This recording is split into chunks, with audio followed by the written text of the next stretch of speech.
আল্লাহ পাক তার প্রতি রহম করুন যে আমার এই কথাগুলোকে অন্যের কাছে পৌঁছে দিবে।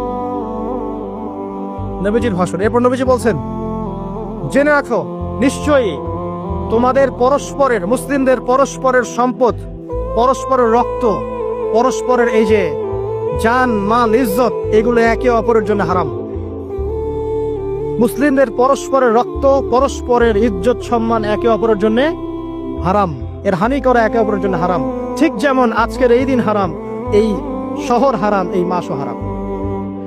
নবী করিম সাল্লাল্লাহু আলাইহি ওয়াসাল্লাম বলছিলেন, জেনে রাখো তিনটা বিষয়ে যেন তোমাদের অন্তর কখনো খেয়ানত না করে। তিনটা বিষয়ে তোমাদের অন্তর যেন কখনো খেয়ানত না করে। এক, তোমরা যে কাজটাই করবা শুধু আল্লাহ পাকের সন্তুষ্টির জন্য করবে। তোমরা যে কাজই করবে শুধু আল্লাহর সন্তুষ্টির জন্য করবে, তোমাদের শাসক বর্গের কল্যাণ কামনা করবে।